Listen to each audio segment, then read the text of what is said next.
Good morning students. Revision series के इस भाग में हम पढ़ेंगे पार्ट 8 बीमार का इलाज। ये एक एकांकी विधा है। एग्जाम में पूछा भी जाता है बीमार का इलाज कौन सी विधा है, तो ये एकांकी विधा है जिसके लेखक उदय शंकर भट्ट जी हैं, जिनका जन्म 1897 में उत्तर प्रदेश के बुलंदशहर जिले में हुआ था। आप बहुमुखी प्रतिभा के धनी व्यक्ति हैं। आपने बहुत सारी रचनाएं लिखी हैं और बचपन से ही आपने संस्कृत में ही छंदों की रचना करने लगे थे और बाद में आपने स्वतंत्रता आंदोलन में भी भाग लिया और साहित्य सेवा के लिए समर्पित रहे। आपकी लिखी हुई एकांकी बीमार का इलाज हमारी पाठ्य पुस्तक में है। यह एक मनोरंजक घटना का वर्णन करने वाली एकांकी है और इस एकांकी में बताया गया है, एक परिवार बताया गया है इस एकांकी में। इस परिवार का मुखिया है चंद्रकांत। चंद्रकांत आगरा का एक रईस है। मैं पात्र परिचय दे रही हूँ बेटा, और ये पात्र परिचय एग्जाम में पूछा जाता है। ये अगर 3 मार्क में पूछा जाए तो आप डिटेल में लिखें, 2 मार्क में पूछा जाए तो नाम के साथ एक एक लाइन लिखें कि ये कौन है, और अगर 1 मार्क में पूछा जाए तो सिर्फ 4 नाम लिख दें। तो चंद्रकांत आगरा के रईस हैं जो अंग्रेजी सभ्यता और रहन सहन के प्रेमी हैं। एकदम भारी भरकम शरीर है, उम्र 45 वर्ष है। कांति इनका बड़ा बेटा है। विनोद कांति का मित्र है, हम उम्र मित्र है उसका। शांति कांति का छोटा भाई है। सरस्वती चंद्रकांत की पत्नी है जो एकदम दुबली पतली है और पुराने विचारों की महिला है। प्रतिमा उनकी बेटी है। इसमें डॉक्टर गुप्ता हैं जो कि एलोपैथिक डॉक्टर हैं, डॉक्टर नानक चंद है जो कि होम्योपैथिक डॉक्टर हैं, वैद्य हरिचंद्र हैं, घर में नौकर है सुखिया, और पंडित ओझा पुजारी आदि पात्र हैं। अब आपको इसमें ये ध्यान रखना है एलोपैथिक डॉक्टर का क्या नाम है, होम्योपैथिक डॉक्टर का क्या नाम है और वैद्य जी का क्या नाम है। एग्जाम में ये पूछ लिया जाता है।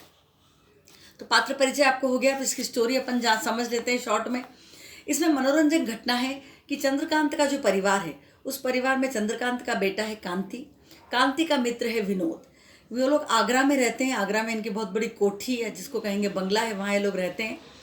और वहाँ आगरा की सैर करने के लिए, आगरा घूमने के लिए विनोद आता है, इनके घर पर ठहरता है। सुबह विनोद सोकर नहीं उठता है, तब पता चलता है कि विनोद को तो बहुत तेज़ बुखार है। और कितना बुखार होता है विनोद को? लगभग 104 डिग्री बुखार। ये भी पूछ लिया जाता है विनोद को कितना बुखार था एग्ज़ाम में, तो लगभग 104 डिग्री बुखार होता है विनोद को।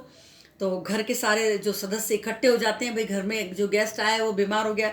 सब अपनी अपनी रुचि और अपनी अपनी सलाह के अनुसार विनोद का इलाज करने के लिए बात करते हैं। जैसे जो चंद्रकांत है परिवार के मुखिया, वो एलोपैथिक पद्धति में विश्वास करते हैं, तो वो डॉक्टर गुप्ता को बुलाने की बात करते हैं। डॉक्टर गुप्ता को फ़ोन भी कर देते हैं कि डॉक्टर गुप्ता थोड़ी देर में आने वाले हैं विनोद को देखने। जो सरस्वती है वो थोड़ी पुराने विचारों की हैं। वो वैद्य जी हरिचंद्र जी को बुलवा लेती हैं कि वैद्य जी की गोली या काढ़ा लेंगे तो जल्दी ठीक हो जाएंगे मेहमान। तो जो कांति है विनोद का मित्र, वो ये चाहता है, चंद्रकांत का बड़ा बेटा कांति, कि भाई एलोपैथी में मुझे बिल्कुल भी भरोसा नहीं है, मैं तो होम्योपैथिक दवाई में विश्वास करता हूँ। तो वो होम्योपैथिक डॉक्टर नानक चंद को लेने चले जाते हैं। घर का जो नौकर है सुखिया, वो झाड़ फूक में विश्वास करता है, तो वो झाड़ फूक करने वाले से सब सामान ले आता है या झाड़ फूक करने वाले को बुलाता है। इस तरह से घर के सब लोग अलग अलग डॉक्टर अलग अलग दवाई की बात करने लगते हैं। एलोपैथी डॉक्टर आ जाते हैं और दवाई देकर चले जाते हैं। वैद्य जी भी आ जाते हैं, वो काढ़ा और गोली दे जाते हैं। सुखिया भी अपना झाड़ फूक और वो अभिमंत्रित जल पंडित से छिड़कवा देते हैं। सुखिया भी ओझा को बुलाने लगता है। इस तरह से सारे एक के बाद एक लोग आ जाते हैं और उस मरीज को देखने लगते हैं। अब दवाई लेने की बारी आती है तो चंद्रकांत बोलते हैं आप गोली खा लीजिए, कड़वी भेषज बिन पिए मिटे न तन का ताप, यानी कड़वी गोली खाए बिना कभी भी तन का ताप यानी बुखार दूर नहीं होता है, इसलिए आपको एक गोली खानी पड़ेगी। तो सरस्वती बोलती नहीं, तुम वैद्य जी का काढ़ा पियो, वैद्य जी के काढ़े से तुम जल्दी अच्छे होगे। और पंडित जी को भी बोल देती है जो पूजा करने आते हैं कि आप जो पूजा का जल है अभिमंत्रित वो इन पर छिड़क देना। तो पंडित जी जल छिड़कने लगते हैं। डॉक्टर एलोपैथी डॉक्टर गुप्ता नाराज़ भी हो जाते हैं पंडित जी के ऊपर कि मरीज को बुखार है, उसके यदि आप पानी छिड़कोगे तो उसे निमोनिया हो जाएगा। तो वो कहता है मंत्रों से ही बीमारी अच्छी हो जाती है। तो डॉक्टर कहते हैं मंत्रों से बीमारी अच्छी हो जाती है तो क्या हम बाहर झोंकने को इतना पड़ते। इस तरह से डॉक्टर जो है पंडित पर गुस्सा करते हैं जब वो जल छिड़कते हैं, लेकिन पंडित जल छिड़कता जाता है। इस तरह सारे इलाज उस पेशेंट या उस मरीज पर होने लगते हैं जो घर में गेस्ट या मेहमान के रूप में आया हुआ है। सरस्वती उसको वैद्य जी का काढ़ा पीने को कहती है। चंद्रकांत कहते हैं कि आप ये एलोपैथिक वाली गोली ले लो डॉक्टर गुप्ता की।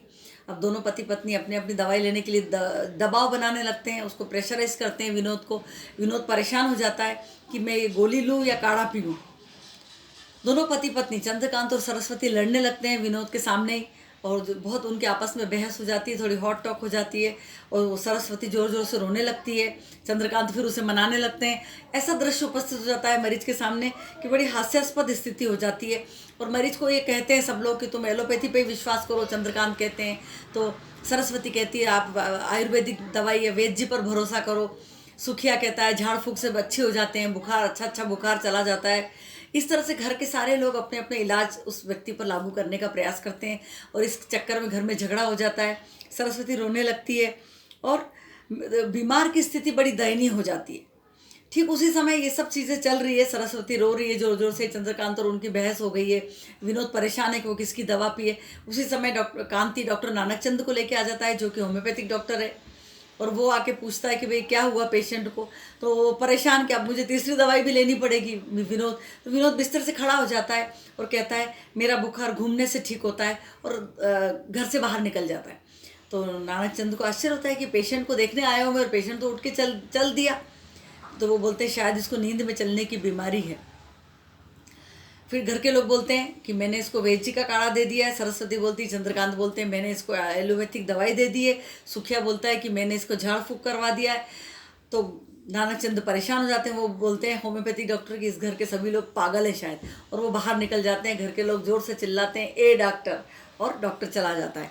इस तरह से एक मनोरंजक घटना है इसमें, जिसमें लोगों की विभिन्न प्रवृत्तियों के बारे में बताया गया है कि अलग अलग व्यक्ति अलग अलग ढंग से सोचता हो सकता है आपकी हमारी फैमिली में भी इस तरह के लोग हो, जो कोई कहे कि एलोपैथी दवाई लेनी चाहिए, तो कोई कहेगा होम्योपैथिक मेडिसिन ली जाए, किसी को लगता है वैद्य जी की काढ़े से ही हम स्वस्थ हो सकते हैं।